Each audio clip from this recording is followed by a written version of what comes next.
Bonjour à tous et bienvenue dans ce Morning Bull Live. Nous sommes le 6 février 2025. Trump est de retour. Les marchés tremblent, les marchés vibrent, mais elles ne rompent pas pour l'instant. Résistance ou résilience, on ne sait pas, peu importe. Mais en tous les cas, Wall Street nous donne une leçon de survie en ce moment. C'est assez impressionnant. D'un côté, vous avez les droits de douane qui pleuvent sur l'Europe, Pernod Ricard qui déprime, tout le monde qui se demande si l'homme à la cravate rouge et aux cheveux orange va encore nous inventer quelque chose de nouveau. De l'autre côté, Google et AMD déçoivent, mais heureusement, Nvidia sauve le monde entier avec un rebond spectaculaire grâce à l'intelligence artificielle. Et pendant ce temps, Total Energy, Disney, Uber, ils font les montagnes russes, qui prouvent encore une fois que la saison des résultats, c'est un vrai grand 8. Mais alors, pourquoi le S&P 500 flirte avec les records historiques au milieu de tout ce merdier, on peut dire? Et surtout, est-ce que les investisseurs savent ce qu'ils font ou est-ce qu'ils sont simplement en train de jouer à la roulette russe? Alors restez avec moi, on fait le point dans la vidéo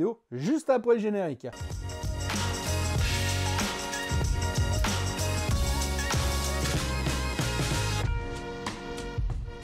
Alors quand on regarde les niveaux des indices à la clôture hier soir, la photo est plutôt encourageante si on tient compte des craintes qui pèsent encore au-dessus de nos têtes.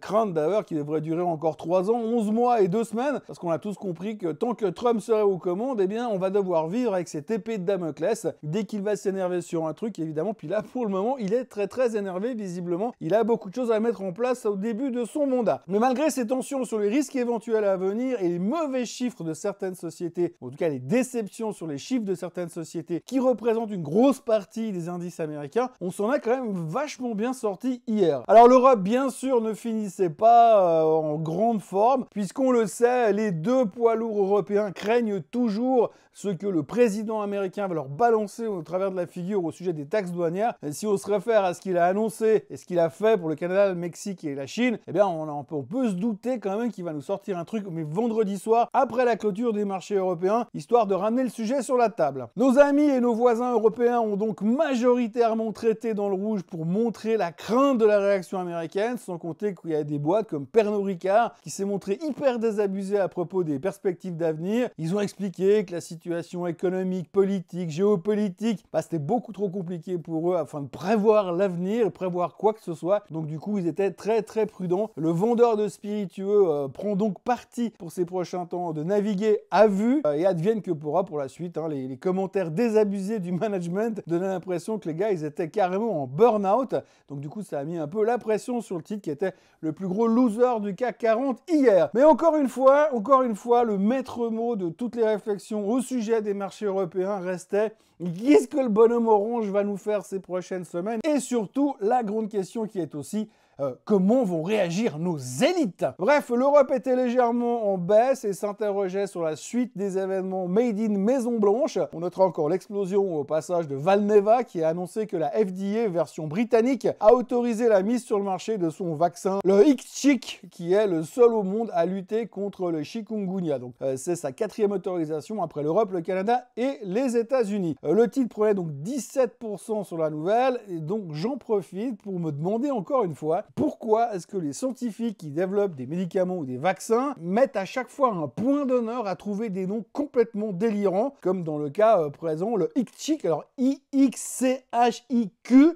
Mis à part pour gagner au Scrabble, je vois vraiment pas l'intérêt. Là, ils ont mis 6 lettres, dont 2 voyelles, qui sont les mêmes, et 4 consonnes, dont le Q et le X. Franchement, à mon avis, la seule raison pour laquelle ils ont choisi un nom pareil, c'est parce qu'ils voulaient gagner au Scrabble. Sinon, je vois pas l'intérêt. Ils auraient pu simplement appeler ça vaccin contre les chikungunya le plus performant du monde. Ça aurait suffi largement. Ok, tu peux pas le placer sur le plateau du Scrabble, mais quand même, ça aurait été plus prononçable. Autrement, hier, il y avait Total Energy qui a publié un bénéfice en baisse de 21% pour 2024. Ils ont annoncé que l'environnement de marché était moins favorable que l'année précédente, 2023. Par contre, cette mauvaise nouvelle, il faut le reconnaître, avait été largement anticipée. Parce que si vous regardez la performance du titre depuis l'été 2024, on avait déjà perdu 30% entre les plus hauts et les plus bas. Donc on peut se dire qu'on avait déjà discounté un peu tout ça. Eux, ils ont annoncé des prévisions au niveau du baril à $70 pour l'année 2025 en moyenne. Ils vont continuer à investir dans les énergies renouvelables. Et par contre, ils veulent définitivement aller se faire coter à New York. Mais mais sans froisser la France. Alors là, on verra comment ils vont réussir à faire ça sans froisser la France. Et le patron de Total a également rejoint Bernard Arnault sur le sujet qu'il est impossible d'investir et de se développer en France avec cette politique fiscale et économique de bras cassés qui est menée actuellement. Alors bien sûr, c'est pas vraiment ces vrais mots, mais l'idée est quand même bien présente au fond. Ce qui est assez intéressant avec Total, c'est qu'à chaque fois qu'il publie des résultats records et des résultats spectaculaires, vous avez toute la gauche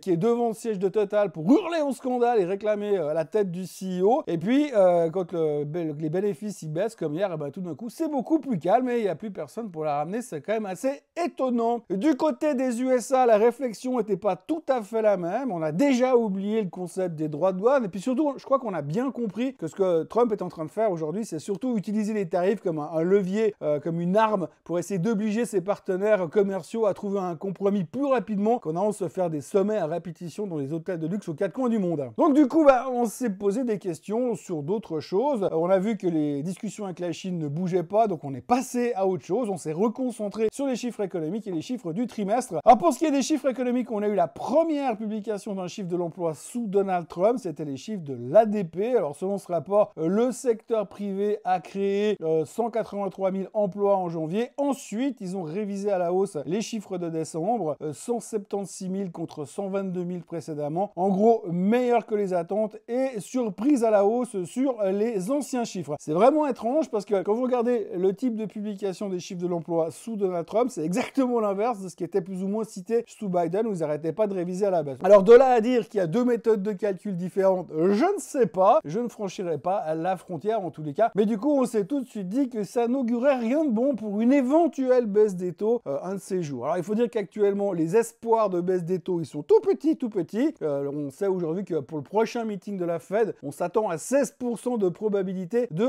baisse des taux. Alors heureusement, hier soir, le marché obligataire s'est davantage concentré sur l'annonce du département du Trésor qui n'accélérerait pas ses émissions de dette ces prochains mois. Donc on était un petit peu soulagé là-dessus. Pour le reste, eh bien, il a donc fallu gérer la baisse de Google qui pesait massivement sur le secteur des Magnificent Seven et sur les indices. Mais Eureka, il s'est passé quelque chose d'assez magique. Les intervenants ont considéré qu'au milieu des déceptions de Google, il y avait une bonne nouvelle, les investissements massifs annoncés par Google dans le secteur de l'intelligence artificielle. Investissements massifs qui vont bien sûr profiter à Nvidia. Alors la hausse du roi de l'IA hier a compensé un peu les mauvaises performances de Google et d'AMD. Et pour le reste, eh bien, on s'est concentré sur les chiffres trimestriels. Et dans la longue liste des annonces d'hier, on retiendra Uber qui a annoncé un chiffre d'affaires meilleur que les attentes, avec un bénéfice net de 6,88 milliards contre 1,43 il y a un an. Mais par contre, bien sûr, ils ont annoncé que ces bénéfices étaient essentiellement dus à des éléments exceptionnels. Dans la foulée, les analystes ont été déçus par la croissance et s'inquiètent de l'arrivée des robots taxis que Musk nous promet tous les 3 mois. Uber a donc perdu 7% durant la séance d'hier. Chez Disney, on a fait mieux qu'attendu un peu partout dans toutes les zones du bilan. Le titre baissait pourtant de 2,4% durant la séance. Alors comme d'habitude, il fallait creuser le sujet un peu plus loin puisque les vendeurs se sont acharnés sur Mickey et Donald à cause de la baisse de leurs abonnés sur Disney+. Ce qu'on peut d'ailleurs largement comprendre quand on voit ce qu'ils offrent comme contenu. En résumé, les chiffres sont bons, mais les marchés se concentrent surtout sur les abonnés dans le domaine du streaming. On attendait un Netflix moment, comme on a vécu lors de la publication de Netflix il y a quelques semaines. Et puis il y a aussi MicroStrategy qui a publié une 4e perte trimestrielle consécutive. Bon, là il faut dire qu'ils ont simplement comptabilisé une charge de dépréciation sur leur stock de crypto-monnaies. D'ailleurs, ils ont que ça, un stock de crypto-monnaies. Et dans la foulée, ils ont aussi annoncé qu'ils avaient encore levé 600 millions de plus pour acheter du Bitcoin et que dans la foulée, ils changeaient de nom. Et ils se nommeront dorénavant pas Bitcoin, mais Strategy avec un logo qui est un B pour rappeler leur business plan principal. C'est pas un B comme business plan, c'est un B bien sûr comme Bitcoin. MSTR était donc en baisse d'un peu plus de 3% after close et le Bitcoin est à 97 900. Il faudra s'habituer à dire stratégie. Après la clôture, il y a Ford aussi qui a publié son trimestre, globalement battu les attentes, mais par contre ils ont prévenu que 2005 ça serait pas facile du tout. Alors la stratégie électrique va peser énormément sur leurs coûts, leurs investissements, leurs marges et ça sera donc pas du tout facile. Ils avaient presque l'air aussi motivés que le management de Pernod Ricard, donc Ford perdait 4,5%